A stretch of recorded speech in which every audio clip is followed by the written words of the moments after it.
Selam və rəhmətullahi və bərəkət. Sonra qardaş soruşur ki, yəni sual verir ki, Allahın Rasulü sallallahu əleyhi və səlləmin ürəyi nəyə görə iki dəfə və nə üçün iki dəfə yarılıb və nə üçün yuyulub? Ümumiyyətlə, yəni iki dəfə deyil bu. İki dəfə deyil və alimlər ixtilaf edib və əksər elm əhli deyir ki, 4 dəfə Peyğəmbər sallallahu əleyhi və səlləmin qəlbi sinəsi yarılıb, yəni qəlbi zəmzəm suyu ilə yuyulub. Yəni səhih olan budur ki, 4 dəfədir.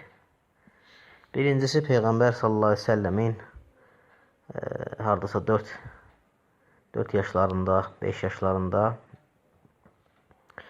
və o vaxtı hansı ki Peyğəmbər sallallahu əleyhi və səlləmin qəlbində olan o qara laxta qanı, hansı ki şeytanın payı, həzzü şeytan adlandırırlar, bütün bəşəriyyətdə olur və onu çıxardıblar və zəmzəm suyu ilə yuyublar.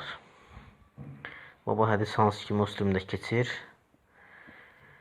və ikinci dəfə təkrar olaraq Allah Rasulü sallallahu əleyhi və səlləmin 10 yaşında ikən, hansı ki ömrünün mübarək və gözəl vaxtlarında, hansı ki kamilliyə getməyə doğru qədəm qoyanda və sinəsi yarılıb və qızıl tasda zəmzəm suyu gətirib zəmzəm suyunun qəlbini yuyurlar. Və bu hədisdə Əhmədin Zavaid kitabında keçir, Musnəddə. Həmçinin üçüncü dəfə Peyğəmbər sallallahu əleyhi və səlləmin qəlbinin yarılması Peyğəmbərlik veriləndə. Niyə görə? Çünki qəlb vəhyi daşımaq üçün hazırlayırdı Allah subhanahu teala. Qəlbi paklaşdırırdı. Və bu haqda da hədisdə sabit olub. Və həmçinin 4-cü dəfə də İsra Mirac gecəsində Allahın Rasulü sallallahu əleyhi və səlləm qəlbi yuyulur.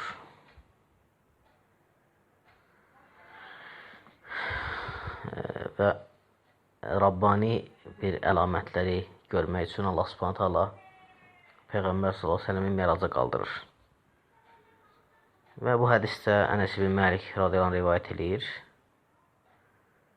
Və Allah Rasulü özü danışır ki, yəni Abu Zər radiyallahu anh rivayət edir ki, Allah Rasulü belə dedi ki, yəni o zaman ki mən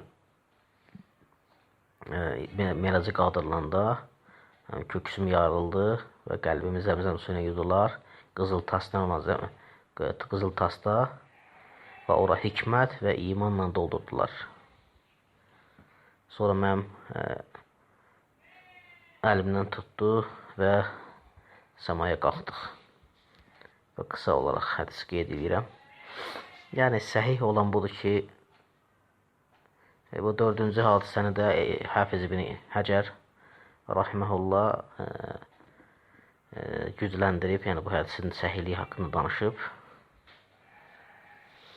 Və inşallah ki səhih olan budur ki, bəziləri deyir ki, racih olan 3 dəfədir, 3 vaxtıdır. Peyğəmbər sallallahu əleyhi və səlləm sinəsinin yarılması, köksünün yuyulması. Biri 10 yaşında, biri Peyğəmbərlik veriləndə, bir də kiçik vaxtı. Bəziləri deyirlər 4 dəfədir. Və səbəb də qeyd etdim ki, yəni birincidə Peyğəmbər bütün bəşəriyyətin qəlbində hansı ki şeytanın payı olur, qara laxta qan və onu götürüblər. Və ikincidə kamilliyə qədəm qoyulan vaxtlarıdır 10 yaşında. Və üçüncüdə Peyğəmbərlik veriləndə, 4-cüdə miraca qalxanda. Allah bir daha doğrusun.